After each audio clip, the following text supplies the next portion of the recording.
중간에 그 질문이나 하고 싶은 말씀 있으시면은 채팅이나 혹은 뭐 오디오 말씀해 주셔도 됩니다. 예. 네, 그러면 신경 건드려 보기 이 책으로 한 시즌을 진행을 할 생각인데, 이게 작년부터 이 마음이 무엇일까 세미나, 제가 주로 주도한 세미나가 진행된 지 한 1년 됐거든요. 쭉 이 주로 신경과학을 중심으로 마음과 의식과 인지과학과 관련된 여러 가지 제반 분야들을 좀 다루려고 이런 모임들을 좀 지속하고 있는데, 이제 처음으로 철학 서적을 진행하게 됐어요. 신경 건드려 보기라고 하는 철학 서적인데, 신경 철학이라고 하는 뉴로필로소피라고 하는 분야를 거의 처음으로 개척한 패트리샤 처칠랜드의 책이라고 할 수 있어요. 되게 책이 쉽게, 그래도 좀 교양 있는 대중을 상대로 조금이나마 신경과학이 뭔지, 왜 이게 중요한지에 대해서 잘 전달하려고, 여러 가지 분야에 있어서 전달을 하려고 쓴 책이다 보니까 읽을만 해요. 그래도 처음 접근하는 초신자 입장에서도 이해가 쉽고, 그리고 그 신경과학이 미치는 제반 분야에 미치는 여러 가지 영향, 그리고 특히 철학적인 함축들이 어떻게 있는지에 대해서 흥미가 있으신 분들은 또 재밌게 읽을 수 있지 않을까 싶어요. 이 패트리샤 처칠랜드가 참고로 폴 처칠랜드라고 하는 그 남성 철학자하고 결혼을 해서 둘이 부부예요. 부부 둘 다 철학자고 둘 다 똑같은 신경 철학을 연구하는 성향을 가지고 있어요. 아마 폴 처칠랜드는 아마 물리학을 연구하셨나? 물리학 학부 출신이었다가 이렇게 된 걸로 알고 있는데, 둘 다 굉장히 자연과학을 엄청 베이스로 깔고 그렇게 철학을 진행하시는 분이거든요. 되게 보면은 꽤 재밌게, 굉장히 이렇게까지 신경과학을 열심히 공부하고 그 성과를 받아들이고 철학을 하시는 분이 있구나라는 생각이 들 수도 있을 거예요. 아무튼 이 신경 건드려 보기, 이번에 PPT를 좀 힘줘서 좀 준비해봤는데 이렇게 되게 예쁘게 준비했어요. 한번 보시면, 나름 뿌듯하게 준비했는데 보시면 되게 재밌지 않을까 싶습니다. 예. 그래서 여기 이 처칠랜드 1장을 간단하게 요약을 해볼 건데, 처칠랜드가 말을 했던 것처럼 요즘에 이게 2014년에 쓰인 거거든요. 2014년에 쓰인 책인데 바로 여기 한국에서 처칠랜드 관련 책을 전문으로 번역을 하시는, 처칠랜드 관련 박사학위도 따시고 처칠랜드 관련해서 번역을 주로 하시는, 이 책도 번역하신 박재은 선생님이 계세요. 그 박재은 선생님한테 쓰자마자 바로 책을 보낸 거죠. 쓰자마자 이것부터 번역을 해줬으면 좋겠다, 이래가지고 바로 이렇게 번역을 한 건데, 그래도 얼마 안 됐어요. 7, 8년밖에 안 됐으니까. 그래서 요즘 세태를 좀 그래도 반영을 한 책인데, 이게 책이 보기에는 디자인이 별로 안 좋아서 옛날 책처럼 보이는데, 그래서 요즘 세태를 보면은 뉴스를 보든지 뭐 어디 SNS를 보든지 어떤 교양서적을 보든지, 무슨 뇌과학에 따르면 당신은 이렇습니다, 뭐 뇌과학적인 연구에 따르면 뭐 이렇습니다, 그리고 뭐 사이코패스도 뭐 뇌과학이 어쩌고 저쩌고 이런 이야기를 하고, 그게 적절한 근거가 있는지 없는지를 떠나서 아무튼 뇌과학에 따르면 어쩌고 저쩌고, 뇌과학에 따르면 일단 우울증을 여기서 예시로 들었는데, 뇌과학에 따르면 당신이 우울한 이유는 뇌에 세로토닌이 부족하거나, 혹은 요즘 최신 이론 중에 하나는 뇌가 염증에 걸렸기 때문에, 염증이 뇌로 전이됐기 때문에 당신이 우울한 것이다 라고 하는 이론도 있거든요. 그래서 아무튼 여러 이유로 그래, 당신이 우울한 이유는, 내가 우울한 이유는 뇌의 어떤 부위가 어떻게 고장나서 이렇게 된 거구나, 기능이 고장나서, 이런 식으로 설명하는 게 좋든 싫든 아무튼 유행이 됐단 말이죠.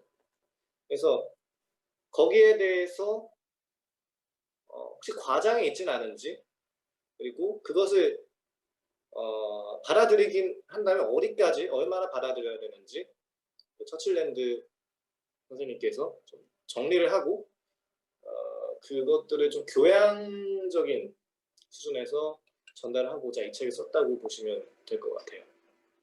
그리고 책의 서가에 보시면은 이런 책 유행한 적도 있었죠. 이런 책도 많이 지금도 좀 팔리죠. 우울할 땐 뇌과학 같은 책들, 최신 뇌과학과 신경생물학은 우울증을 어떻게 해결하는가, 이런 책이 옛날에는 이거 어려워, 이거 생각보다 쉽지 않은 책이거든요. 해부학 같은 배경 지식이 어느 정도 많이 나오니까.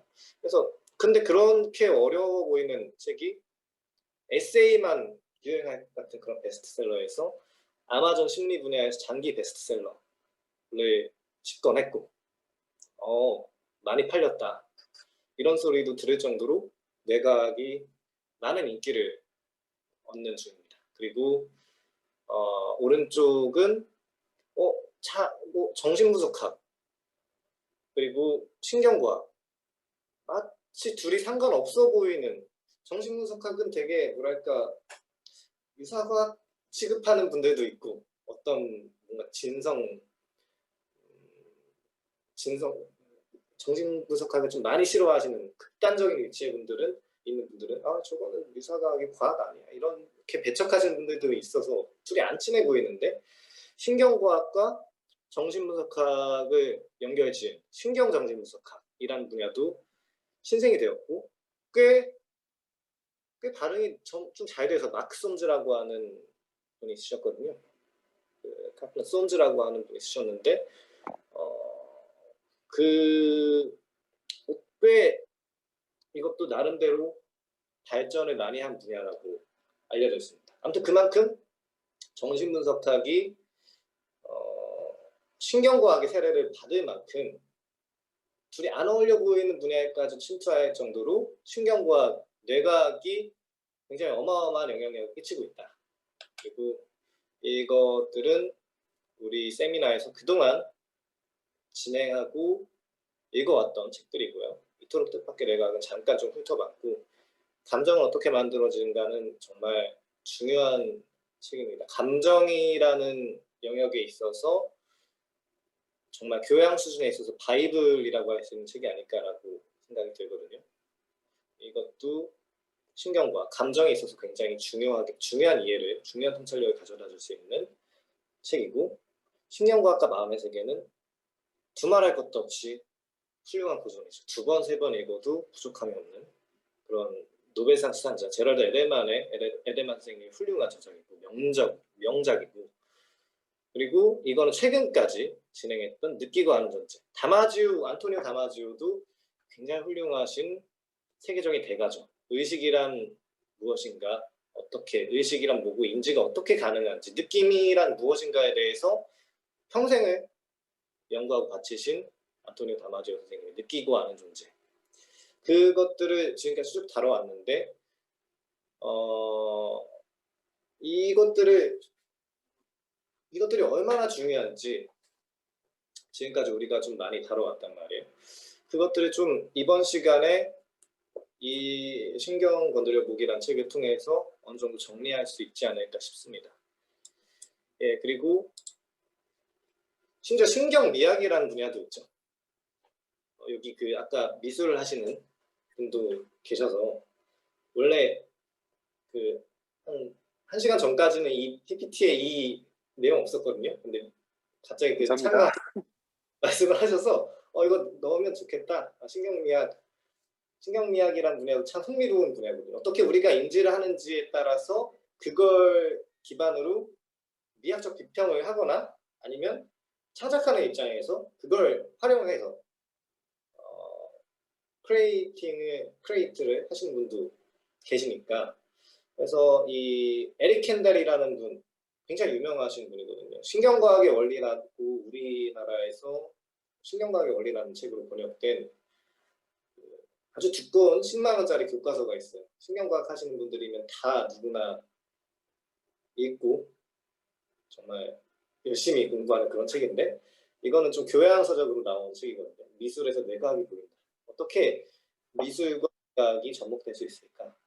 이런 신경의학이라고 하는 분야도 탄생됐을 정도고, 신경윤리학이라는 분야도 있습니다. 신경법학하고, 이게 신경법학적인 내용도 좀 어느 정도 나오는데, 윤리학하고 법학 어느 정도 연관이 있으니까 신경윤리학이라고 해도 되고 신경법학이라고 해도 좀 무방한데, 어떻게 우리의 뇌가 어떻게 윤리적 판단을 내리고, 그 윤리의 기원이 무엇이고 도덕의 기원이 무엇이고, 협동이란 어떻게 이루어지고, 책임의 귀속이 어디에 이루어져 있는지, 그거를 신경과학적인 관점에서, 물론 다른 진화생물학적인 그 내용도 어느 정도 섞어서 들어가겠지만, 그런 내용을 좀 다루고 있습니다. 그러니까 제가 하고자 하는 말은, 일단 뭐 신경의학도 있고 신경윤리학도 있고 신경과학도 있고 또 우울함에 대해서 막 얘기를 하고 하는데, 그만큼 바야흐로 뇌과학의 시대라는 거죠. 저자가 여기서 쭉 했었던 말이 그 말이에요. 한 보시면 한 22쪽까지 했었던 말이 그 말이라고, 21쪽까지 했었던 말이 그 말이라고 할 수 있겠습니다. 바야흐로 뇌과학의 시대다. 그러니까 좋든 싫든지 거의 제2의 계몽이라고 할 수 있는 것이 생물학에서, 신경과학, 특히 신경과학에서 이루어질 것이다라고 하는 예언을 누가 한 적도 있었죠. 그래서 바야흐로 뇌과학의 시대인데, 어떻게 이것을 우리가 어떻게 받아들이고 생각하고, 이런 어떠한 함축이 있느냐에 대해서 충분히 생각을 해봐야 되는데, 여기에 대해서 어떤 시대든 항상 그래요. 어떤 것이 과학에서 발응을 하면 다른 인문학이나 혹은 뭐 옛날엔 종교학 분야에서, 종교 분야에서 반발이 있었던 적이 많이 있었죠. 그래서 이렇게 얘기하시는 분들이 있어요. 철학자 중에서도 이런 뇌가 중심으로 철학을 하는 거에 대해서 반발을 가지고 있는 분들도 어느 정도 있기 때문에, 그래서 이렇게 얘기하시는 분이 있죠. 보시면 책에는 22쪽에 21쪽에 맨 아래에 뇌과학에 익숙해진다는 것이 어쩌면 우리의 심기를 불편하게 만들 수도 있어 보인다. 예를 들어 내가 참석했던 어떤 학회 모임에서 꽤 낭만적으로 보이는 한 유명 철학자가 갑자기 일어서서 자기 앞에 놓인 의자를 단단히 움켜쥐고는 조용히 경청하던 청중들을 향해 이렇게 외쳤다. 나는 뇌가 싫어요. 나는 뇌를 싫어합니다. 그는 도대체 어떤 의도에서 그렇게 외친 것일까? 이렇게 외치신 분들도 좀 있을 정도로 이런 신경철학적인 행보에 대해서 반감을 가지신 분들이 계시다. 왜 그럴까? 한번 따져보자 하는 거죠. 아직 우리가 1장이고 본격적인 신경과학 관련된, 신경철학 관련된 내용에 들어가기 앞서서 그 배경을 따져보겠다는 거예요. 보시면 일단 저자는, 처칠랜드는 일단 갈릴레이의 역사를 말합니다. 그래도 지구는 둔다라고 그냥 소설에서 허구, 거의 뭐 허구라고 여겨지는 그 말을 남겼던 갈릴레이의 역사인데, 갈릴레이 선생님께서 그 이전에 뭐 코페르니쿠스 같은 학자도 이야기를 했지만, 갈릴레오가 여러 가지 관측들과 여러 가지 수학적인 계산을 통해서 저거 우리가 지구가 태양의 주위를 돈다고 보는 게 더 맞는 것 같은데, 저 교황청에서, 저 카톨릭에서 이야기하는 거 저거 이상한 것 같다 라고 계속 떠들어대니까 이제 교황청에서 뭐라 하죠. 교황청에서 고문을 하려다가 나이가 너무 많으니까 못했다는 소리도 과학사에서 좀 있어요. 그러니까 이거를 종교와 과학 간의 대결이라고 보기보다는 요즘에서 과학사 학자들이 바라보기에는 그냥 개신교가 득세하고 있을 때 가톨릭한테 너무 나대니까 저거 좀 본때를 좀 보여주자 이런 식으로 가톨릭이 한 거다 이런 식으로 얘기하는 사람들이 있는데 아무튼 새로운 과학의 발견에 있어서 과학의 새로운 발견이 있을 때 어떤 제반 분야 인문학이든 종교든 아무튼 과학의 기존 분야든 항상 반발이 뒤따르기 마련이라는 걸 보여주죠. 그래서 왜 이러는 걸까?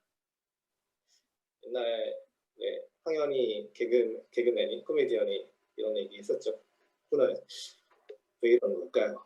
이러면서 항상 이래왔어요. 항상 그 과학이라는 게 항상 항상은 아니지만 주로 생명 이뤄내지만 그 소리 항상 혁신한 건 아니지만 이렇게 혁신이 있을 때마다 언제나 반발이 있었죠.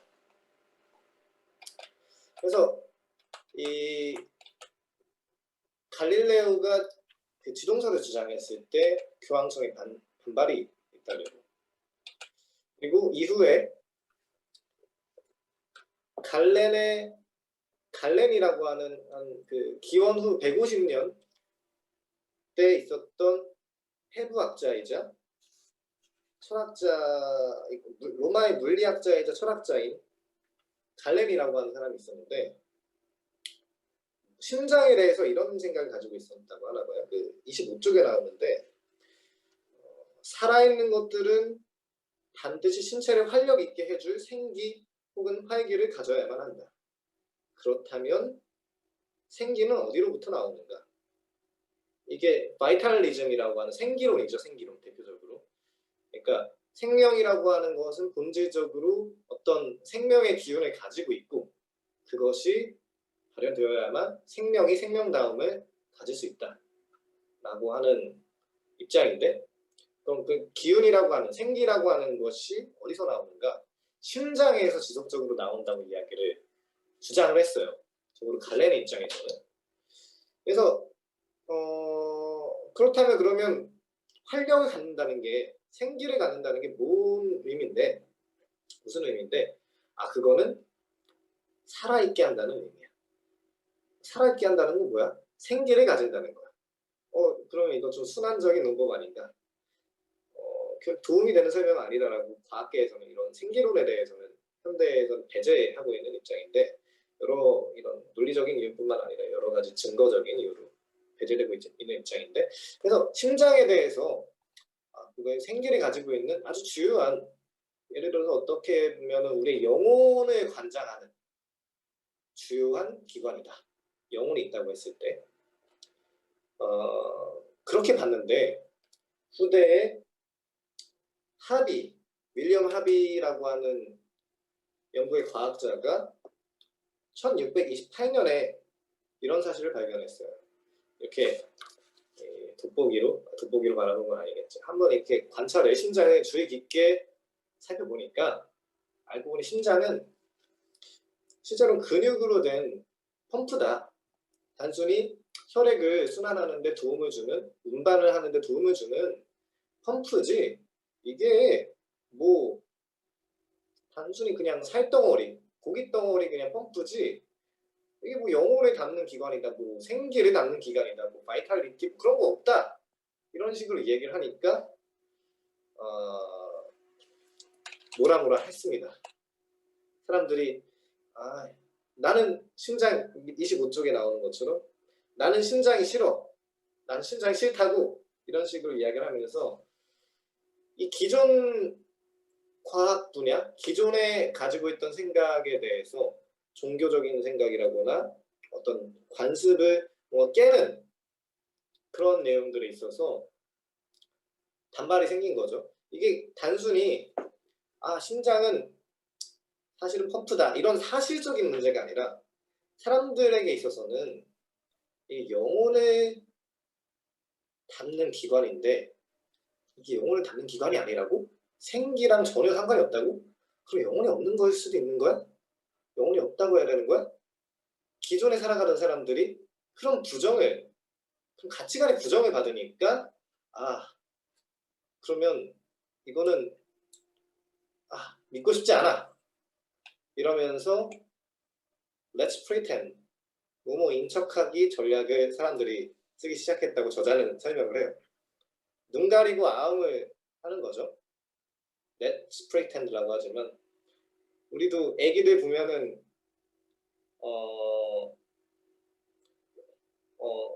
애기들 보면은 그냥 눈 가리고 있으면 마치 그냥 나를 아무도 못 보는 것처럼 그게 존재하지 않는 것처럼 애기들이 눈 가리고 있을 때가 있잖아요. 마치 그런 것처럼 눈 가리고 아무것도 안 보이는 것처럼 전략에 취한다라는 거죠. 근데 이게 오래 가겠어요.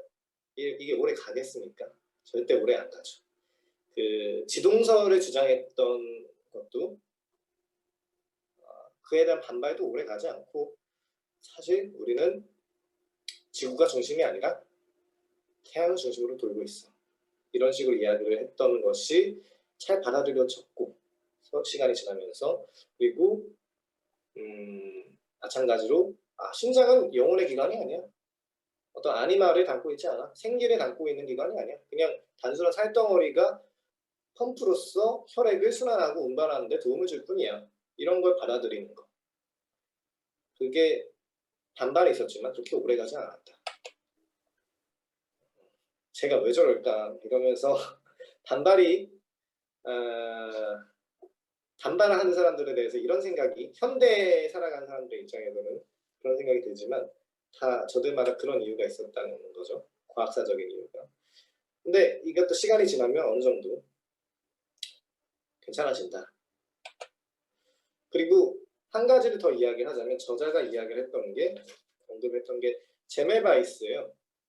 코로나 시대라서 이런 이야기가 어디서 좀 들어보신 분들도 있을 거예요. 이런 이야기 좀 유명한 이야기고 손 씻기의 중요성을 강조할 때 꼭 이야기가 나오는 그 학자니까 제멜바이스라고 봤을 때 제멜바이스는 뭐였지?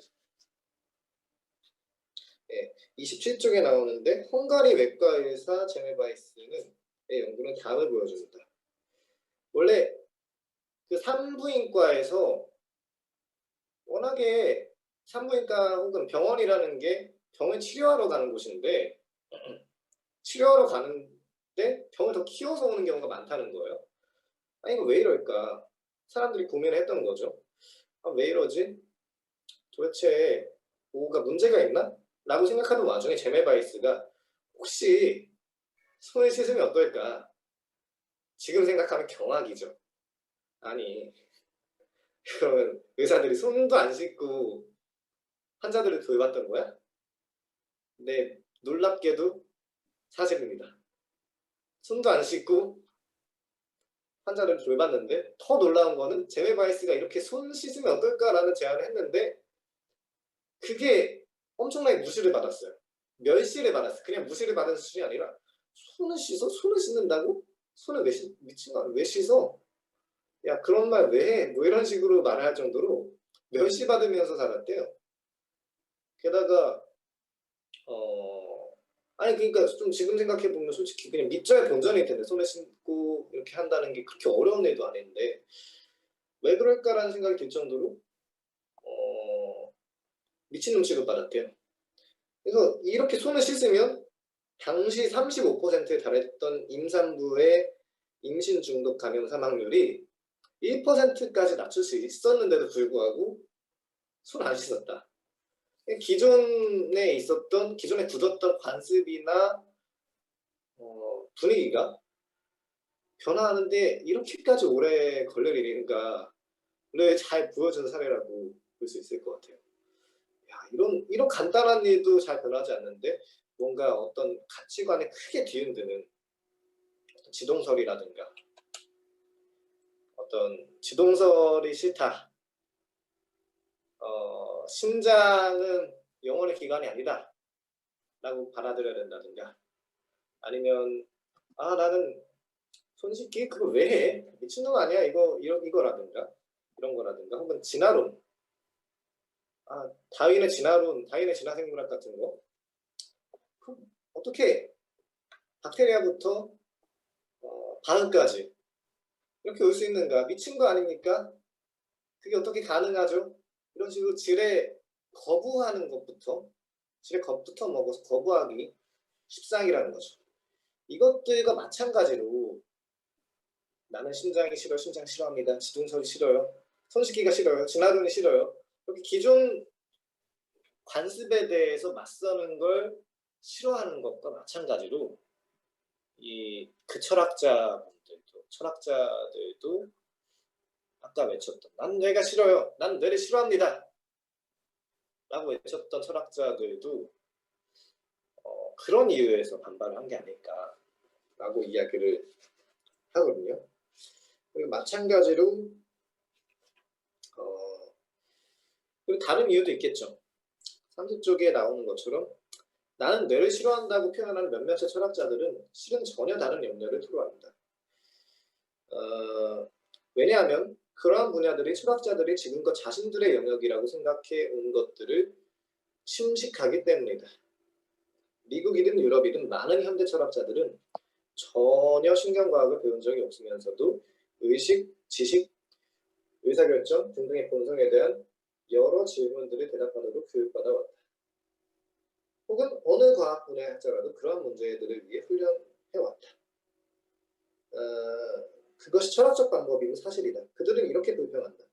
왜 우리가 뇌에 신경을 써야 하는가? 우리가 뇌에 관해 생각하지 않고는 깊은 여러 의문들을 다룰 수 없단 말인가? 이러한 반응들은 크게 모아서 자신들의 일거리를 잃을 두려움에서 나온다. 어느 정도 이해가 가죠. 그 러다이트 운동이라거나 옛날에 산업혁명이 일어났을 당시에 자신의 일자리가 뺏길 것을 염려해서 러다이트 운동을 벌인 그런 노동자들, 물론 이렇게 반대하는 철학자들이 다 그런 생각을 가졌다는 건 아니지만 그런 일말의 생각도 있었을 것이다 라고 이야기를 합니다.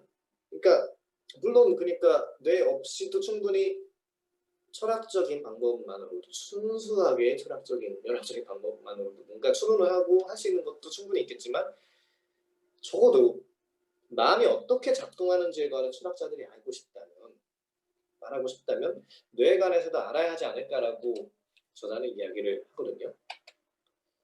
그러니까 왜 이렇게 심장이 싫어, 지동설 싫어, 손 씻기가 싫어, 진화론이 싫어, 뇌가 싫어, 왜 이렇게 속된 말로 개소리가 많냐는 거죠. 왜 이렇게 불평이 많냐?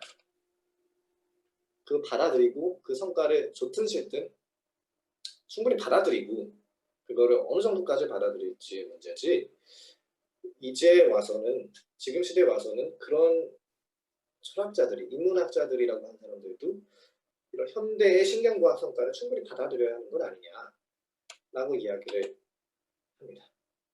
또 왜 이러는 걸까? 도대체 왜 이러는 걸까? 오히려 그런데 다른 한편으로 처칠랜드도 우려하듯이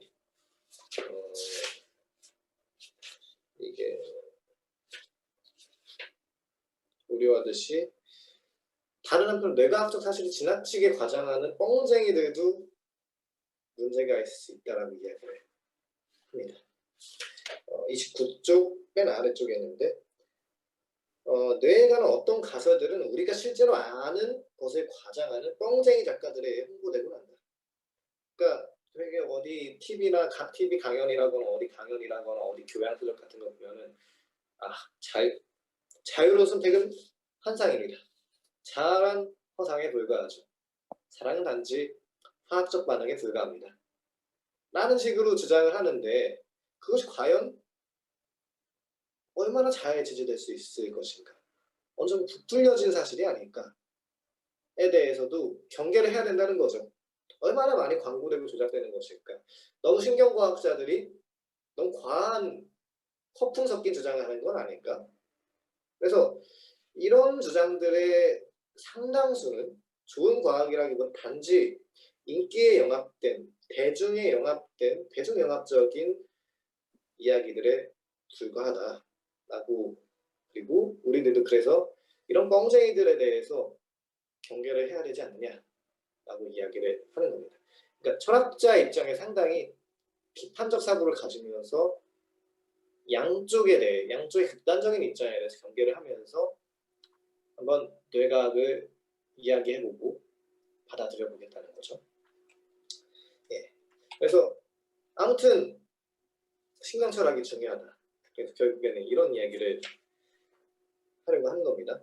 그러니까 뇌처럼 현명하게라고 하는 이 후속작이라고 해야 될까요? 그 다른 책이 있어요. 처칠랜드의 다른 신경철학을 바탕으로 형이삭이, 그러니까 철학의 일반적인 분야들을 이 목차에 있어요. 자르게 있는데 형이삭이란 무엇이고, 인식론이란 무엇이고, 종교학이란 무엇이고, 존재론이란 무엇이고, 뭐 이런 자른 목차들이 있는데 그것 다른 철학 개론서들이랑 비슷하죠. 근데 다만 신경과학을 충분히 받아들이고 신경과학을 기반으로 그걸 설명한다고 보는 책이라고 보시면 되겠어요. 그러니까 결국에는 아무튼 어떤 이 뇌에 관한 사실을 충분히 받아들여야 하고, 뇌에 관해서 우리가 중요하다고 여겨져요. 거의 뭐 정설처럼 여겨지는 사실들은 충분히 받아들이고 거기에 대해서 거기로부터 과장된 이야기들을 다른 사람이 하고 있다면 거기에 대해서 비판적인 사고를 통해서 받아들일 수 있는 그런 철학적 사고를 바탕으로 신경과학을 해야 되고, 또 신경과학 기반으로 철학을 해야 된다라는 주장을 아주 강력하게 역설하고 있는 겁니다. 뇌처럼 현명하게 브레인 와이즈하게 사고를 할 수 있는 철학자 혹은 교양 있는 시민이 되어야 되지 않겠느냐, 이런 이야기를 하는 겁니다. 네, 그래서 신경실존주의 같은 이야기도 하는데요. 32쪽에 보면은 오웬 플래너건과 데이빗 버락이라는 사람이 신경실존주의를 얘기를 한 적이 있습니다. 그러니까 처칠랜드가 학교에서 샌디에고 대학교에 수업을 할 때 꽤 많은 학부생들이 관심을 가지고 자신의 이야기에 빠져들어서 이야기 숲에서 모닥불을 피운다고 할 정도로. 그래서 그 학생들이 가끔씩 이런 걱정을 한대요. 지금까지 내가 가지고 살아온 이해의 관점, 가치관의 관점에서 어떤 변화가 일어나고 있는지 우려하곤 했대요. 그러니까 긴장도 있겠고 불안정도 있겠고, 내가 받아들이기 힘든 결과를 내가 마주하면 어떡하지? 내가 그 이야기의 모닥불에 타버리는 건 아닐까? 라고 걱정을 하는데, 그래서 변화란 본질적으로 정해져 있지 않다. 신경과학에 자극된 그 부동성이 신경실존주의라 부른 건 아닐까. 그래서 그래서 처칠랜드는 나 역시 삶의 균형을 이렇게 만들고 부조화로 낙심하게 되는 많은 일들을 경험한다고. 처칠랜드. 그렇지만 전체적으로 나는 신경과학을 탐구함에 있어 흔들리지 않는다. 자주 놀라기도 하고 경계되지는 않느냐고. 하지만 과학이 견고한 학문이라는 점에서 그러한 것들이 그리 오래 가진 않는다고 이야기해요. 그러니까 신경과학을 통해서 우리가 우리의 실존을 생각해보고 이야기를 해보고 탐구해볼 수 있다는 그런 이야기도 한번 해보는 거죠. 이것하고 좀 신경실존주의하고도 관련될 수 있는 이야기를 아래에서 이야기를 하는데, 생물학은 나에게 확신을 제공한다. 진화론은 살아있는 모든 것들을 연결시키며 그것은 나 자신 역시 진화에 기속된 존재임을 재확인시켜 주었다. 내가 반드시 그리 생각해야만 한다고 가정하지는 않지만 나는 그렇게 확신한다. 생물학은 내가 우주 내에 서 있는 위치를 알려주었다. 나는 초파리를 보면서 이렇게 생각한다. 그 초파리의 앞뒤 부분을 구성시켜주는 유전자는 본질적으로 나의 앞뒤 부분을 구성시키는 유전자와 동일하다. 그리고 나는 어치를 볼 때 어치가 둥지로 숨고 날아가는 걸 보면서 이렇게 생각한다. 어치가 자신의 먹이를 숨겨둔 공간기억을 유지하는 데는 나의 공간기억을 유지하는 뇌와 매우 유사한 방식으로 작동한다. 이런 식으로 이야기를 하면서 사회적 유대감이라고 하죠. 그 TCI 검사 같은 심리학 그 검사 같은 거 보면 사회적 유대감이라고 하는 걸 측정하는 게 있는데, 그것들이 다른 생태계에 있는 동식물들에게서도 유대감을 느낄 수 있는, 신경과학 공부를 통해서 진화생물학 공부를 통해서 느낄 수 있는 요소가 아닐까, 감정이 아닐까라고 생각이 하는 거죠. 관련해서 삶과 원생명이라고 하는 책도 이런 느낌을 굉장히 물리학이라거나 자연과학 기반으로 장혜익 선생님께서 아주 잘 풀어내 주시고 계셨고 풀어내 주셨고, 그러니까 온생명이라는 게 이런 거죠. 그러니까 우리는 결코 낮생명으로, 낮게의 생명으로만 살아남을 수 없다. 태양, 우리는 식물을 먹어야만 살아갈 수, 식물을 먹어야만 살아갈 수 있고, 최소한의, 그리고 식물을 기반으로 한 육식을 하거나 그렇게만 살아갈 수 있는데, 근데 그 식물은 저기 태양으로부터 오는 자유에너지를 통해서 광합성을 하고, 그 태양이 없으면 식물도 살지 못하고, 식물이 없으면 우리도 살지 못하고, 이 태양의 전체가 하나의 거대한 생명체다라는 말씀, 하나의 자족적인 생명단위라고 말씀을 하셨거든요. 온생명이라는 책에서. 그런 것처럼 하나의 거대한 유대감이 느껴질 수도 있지 않을까. 이런 자연과학 혹은 신경과학, 진화생물학적인 연구를 탐구를 통해서. 그리고 최재천 선생님께서도 유명한 에세이, 아주 옛날에 쓰신, 둘 다 옛날에 쓰신 거지만, 생명에 있는 것은 다 아름답다라는 책을 쓰신 것처럼 우리도 그런 유대감을 느끼면서 살아간다면 굉장히 오히려 신경과학이 인문학에 침투한다고, 영역에 고유한 영역을 침투한다기보다는 서로 상호 보완적인 그런 통찰을 줄 수 있지 않을까. 어떤 정서적인 영역에 있어서도 그런 생각을 할 수 있지 않을까 라는 생각이 이 두 책을 관련해서 드리고 공유를 했고요. 그래서 보시면 이 처칠랜드의 기초적인 배경 논리들을 이야기를 해요.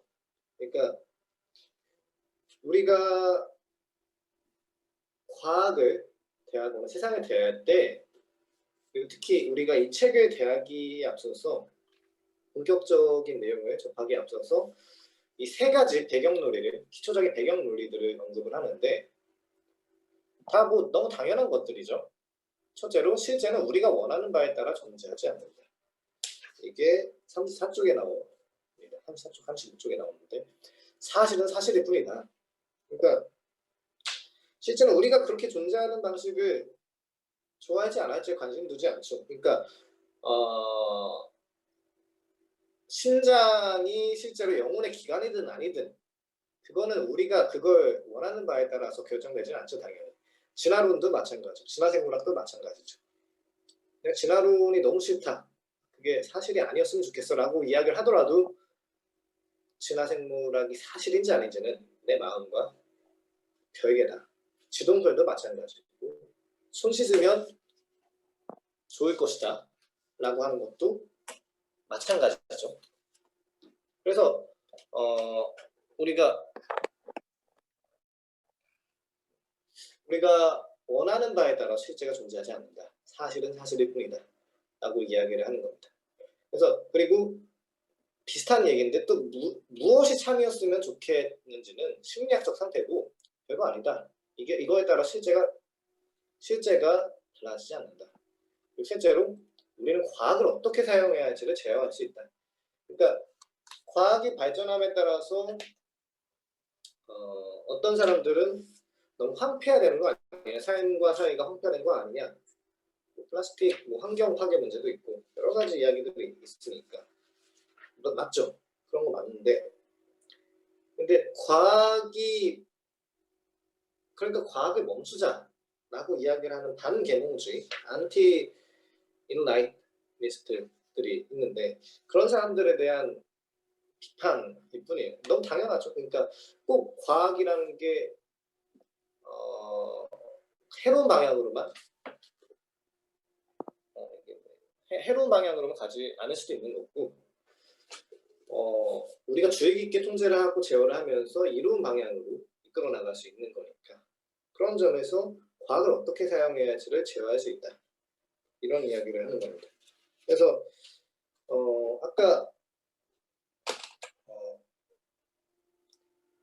그래서 이런 방식으로 생각을 했을 때 쭉 이야기를 하는 게 오차드런 38쪽 부분에서, 그리고 실용주의 전망 파트에서 이야기를 하는 게 자신의 시골 시절 이야기들을 해요. 내가 이 사람이 굉장히 세련된 신경과학을 기반으로 한 현대적인 신경철학을 개척한 분이시기도 하지만 어렸을 때는 캐나다의 시골에 사셨던 시골 소녀거든요. 여기 뒤에 보시면 그 사진도 나와 있어요. 이 여성, 이 패트리샤 칠랜드 분께서 시골 소녀였는데 시골에 살 때 어떤 의문이 들었고 어떤 사색을 할 수 있게 됐는지 좀 본인의 생각과 얽혀서 좀 이야기를 풀어냈는데 그거를 다 하기보다는 그래서 결국 그런 것들 다 다루다가 그런 이야기들에 대해서 좀 나중에 그 질의응답이나 토론 시간에 이야기를 하면 좋겠고 결국에는 실용주의 전망 43쪽에 나온 것처럼 만약 이 세계가 기계론보다 마법에 더 지배된다면 당신이 이 세상을 더 잘 통제할 수 있을 것처럼 느낄지 모르지만 사실상 그 반대가 진실이다 라고 이야기를 하는 거죠. 그러니까 마법에 더 지배된다면 통제를 할 수 있을 거라고 생각하지만 마법은 그야말로 마법이기 때문에 내가 통제를 하기 힘들죠. 하지만 우리가 이 세계가 어느 정도의 법칙성을 띠고 있다는 것을 알게 된다면 어느 정도 위안과 안심을 얻을 수 있을 거라고 이야기를 합니다. 마찬가지로 비슷한 예시 하나를 들자면 다운증후군의 예시를 하나 41쪽 그 이전 페이지에서 좀 든 적이 있어요. 다운증후군이 어린 나이에 임신하는 산모에서 나타날 수 있다고 알려졌던 과거에 아주 드물게 몇 명의 아이들이 그런 상황에서 태어나기도 했다. 지금은 근데 이게 왜 다운증후군이 걸린 애들이 탄생하는 거야? 왜 그런 애들이 태어나는 거지? 라고 의문이 가졌지만 지금은 21번 염색체에 이상이 있을 때 다운증후군 환자가 발생하는구나 라고 이해를 할 수 있죠. 그리고 다시 43쪽으로 넘어가서 이 패트리샤 처칠랜드의 남동생이 있었대요. 어린 시기에 그의 근육 발달은 남성보다 여성에 가까웠으며 그의 사춘기는 정상적인 남성다움을 보여주지 않았다. 그러니까 25세가 되어서 마침내 동생은 클라인페터 증후군이라는 진단을 받았다고 해요. 이게 뭐냐면 여성의 성염색체가 보통은 XX 이렇게 돼 있는데 이 사람은 XXY에 하나 더 가지고 있어요. 남성의 성염색체를 함께 가지고 있기 때문에 굉장히 어떻게 보면은 간성 인터섹슈얼리티에 속한다고도 볼 수 있겠고 그러니까 이런 식의 그래서 충동을 조절하기 힘들 때도 있고 계획을 잘 세우지 못하고 여성이라고 알고 있었는데도 불구하고 남성이라고 알고 있었는데도 불구하고 코스염을 잘하지 않고 그러면서도 여전히 왜 여성들에게 왜 관심이 가는지 등에 대해서 이해할 수 있게 되었다. 그리고 그러면서 그가 그러한 잔인한 운명을 저지하지 않는 것에 대해서 나는 처음엔 적지 않게 놀랐다라고 이야기를 하는데 이 사실을 알게 되니까 이 인과관계를 통찰함으로써 내가 그냥 무슨 성격 장애가 심하게 있어서 그런 게 아니라 내가 뭐 잘못한 게 아니라 그냥 날 때부터 이렇구나 라고 받아들이니까 그 운명을 받아들이는데 조금 더 용이해졌다라는 거예요. 그러니까 오히려 그는 그러한 신체적 설명에 엄청난 위안을 찾았다. 어쨌든 자신이 비참하게 책임져야 할 성격 장애 때문인지도 모른다는 두려움에서 해방되었기 때문이다.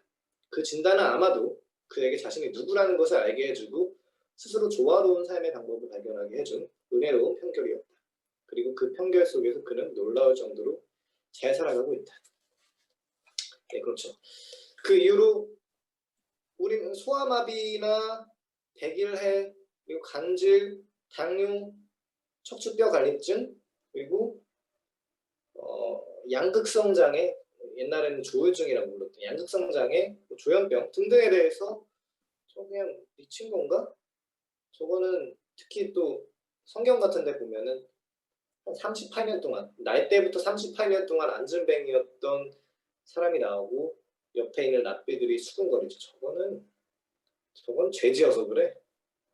저거는 저 사람이 잘못해서 그런 걸 거야 라고 이렇게 수근거리는데 예수님께서 너는 죄가 없다. 너의 죄를 사하노라. 이런 것처럼 사실 아무런 죄가 없잖아요. 아무런 죄를 가지고 태어난 것도 아닌데 마치 너는 너의 죄를 사하노라 이런 것처럼 신경과학의 통찰이 죄를 사할 수 있지 않을까. 어떤 죄의식과 죄책감과 그 사람이 가지고 있는 짐을 어느 정도 덜어줄 수 있지 않을까라고 하는 이야기를 하는 거죠. 그래서 우린 답을 찾지 않을까. 그러니까 자아에 대해서 여전히 우리가 신비롭게 이야기하는 부분도 있고 의식이라는 것이 굉장히 신비롭죠. 저 돌덩어리는 의식을 가지고 있지 않은데 이 컴퓨터도 의식을 가지고 있지 않은데 왜 이 인간이라거나 혹은 주변에 사는 강아지, 고양이 혹은 뭐 여타 동물들은 어떻게 의식을 가질 수 있을까? 자신만의 느낌을, 온전한 느낌을 가지고 남은 절대로 대신 느낄 수 없는 나만의 온전한 느낌을 어떻게 가지는 거지? 너무나 신비롭죠. 너무 놀랍죠. 하지만 거기에 대해서 어떤 신비가 있을 것이다 라고 생각하는 것보다 어떻게 신경과학적인 관점에서 최대한 합리적으로 풀어내볼 수 있지 않을까. 그런 사고를, 그런 가치관을 통해서 접근해야 되지 않을까라는 생각을 통해서 여기 1장의 제목이 나, 자, 나의 뇌라는 거죠. 자아에 대한 자기 느낌, 통제에 대한 자기 느낌, 도덕이라는 것이 어쩌다 불쑥 튀어나온 것도 아닐 텐데 도덕이라는 것이 우리 사회에서 어떻게 발생했는지 그리고 그것이 어떠한 의미를 가지고 있는지 그리고 꿈이라는 것이 어떤 의미를 가지고 있는지 꿈에 대한 것은 정신분석학에서 많이 얘기를 할 거라고 생각하지만 그리고 또 신경정신분석학이랑도 연관이 많이 있어서 연구를 한 적이 있죠. 아니면 앨런 홉슨 같은 유명한 사람들이 신경과학 분야에서 수면 연구소 그래서 꿈에 대해서 아주 그냥 평생을 연구하신 신경과학자분들도 계시고 아무튼 그런 민감한 주제들에 대해서 마치 인터스텔라라는 영화에서 이야기했던 명대사처럼 우린 답을 찾을 것이다. 늘 그랬듯이 제대로 된 질문이라면 제대로 된 답을 얻을 수 있지 않을까라는 생각을 가지고 이제 본격적으로 접근을 하겠다는 게 이 책의 서론이죠. 1장이자 서론인데 그래서 이 1장의 주제를 요약하자면 그렇게 뭐 그 정보가 있진 않아요. 1장에 그렇게 뭐 뇌과학에 대한 정보가 있진 않고 단순한 이 책에 대한 소개글에 가까운데 이 두 줄로 요약할 수 있을 것 같아서 이렇게 갖다 놨어요. 첫째 줄은 칸트가 원래 로마 시대에 있었던 그 라틴어인데 칸트가 계몽이란 무엇인가라는 책에서 썼던 표현이에요. 사페레 아우데 영어로 번역하면 dare to know 감히 알려고 하라. 그리고 아래쪽은 연세대의 대학교 표어이기도 하죠. Veritas vos libertas 그 진리가 너희를 자유케 하리라. 그러니까 이 둘을 요약하면 종합하면 감히 알려고 해라. 진리가 너희를 자유케 할지니. 그리고 뇌과학에 대한 것까지 종합하면 뇌에 대해서 신경과학에 대해서 감히 알려고 해라. 그러면 진리가 너희를 자유케 할지니. 라는 것이 이 책의 주요한 골자이자 주제라고 할 수 있겠고 이 정신을 가지고 이 책을 쭉 읽으신다면 그리고 세상을 그리고 사람을 주변 환경을 그런 관점으로 바라보신다면 조금 더 도움이 되시지 않을까 싶어서 이 사페레 아우데 베리타스 보스 뭐라고 있는 건지 모르겠어요. 리베라티 뭐 그런 식으로 하신다면 그런 식의 생각을 가지신다면 도움이 되지 않을까 싶은 마음으로 발제를 끝내도록 마치도록 하겠습니다.